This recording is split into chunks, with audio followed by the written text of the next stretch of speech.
வேதத்தின் மையம் ஆன்மீகத்தின் வழிகாட்டி. இது ஓம் சிவதந்திரம் யூடியூப் சேனல். வணக்கம் பக்தர்களே, நமது ஆன்மீக பயணத்தில் இணைந்திருக்கும் உங்களுக்கு நன்றி. ஓம் சிவ தந்திரம் சேனலில் சிவபெருமான் வழிபாடு, திருநெறி, பாவாடிகள், ஸ்லோகங்கள், சித்தர் வரலாறுகள் எல்லாம் உங்கள் மனதை தூண்ட வைக்கும் வகையில் பக்தியில் தோயும் வீடியோக்கள் தொடர்ந்து பார்க்க லைக் பண்ணுங்கள், காமெண்ட் பண்ணுங்கள், ஷேர் பண்ணுங்கள். முக்கியமாக கீழே இருக்கிற சப்ஸ்கிரைப் பட்டனை அழுத்திட்டு பக்கத்தில் இருக்கிற பெல் ஐக்கானை ஆக்டிவேட் பண்ணுங்கள். ஓம் நம சிவாய. சிவன் அருள் எப்போதும் உங்களோடு இருக்கட்டும்.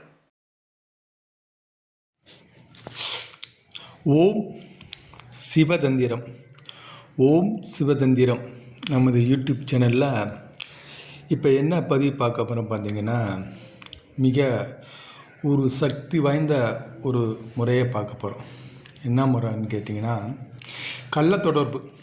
இப்போ கள்ள தொடர்பில் இருக்கக்கூடிய நபர்களை எப்படி நம்ம பிரிக்கணும் அப்படின்னா, இது மிக ஒரு சக்தி வாய்ந்த ஒரு முறை.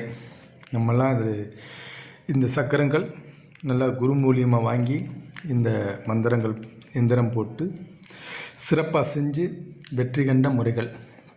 அதனால தான் நம்ம ஓம் சிவதந்திரம் யூடியூப் சேனலில் இந்த பதிவு கொடுக்குறோம். ரொம்ப ஒரு சக்தி வாய்ந்த முறை. இப்போ இந்த எந்திரங்கள் போட்டலாம்.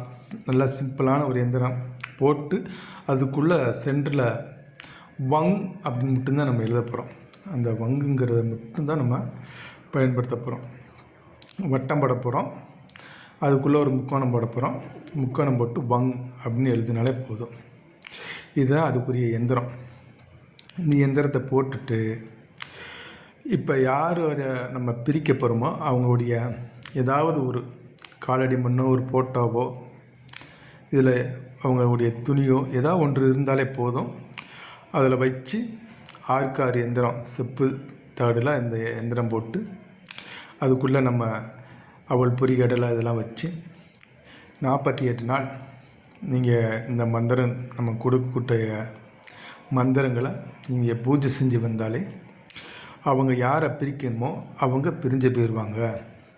இது நம்ம அணுகுமுறையில் வெற்றி கண்ட முறை. அதனால தான் இந்த முறைகளை, வெற்றி கண்ட முறைகளை நம்ம ஓம் சிவதந்திரம் யூடியூப் சேனலில் பதிவு செய்கிறோம். இது ரொம்ப ஒரு சக்தி வாய்ந்த முறை, அற்புதமான முறை.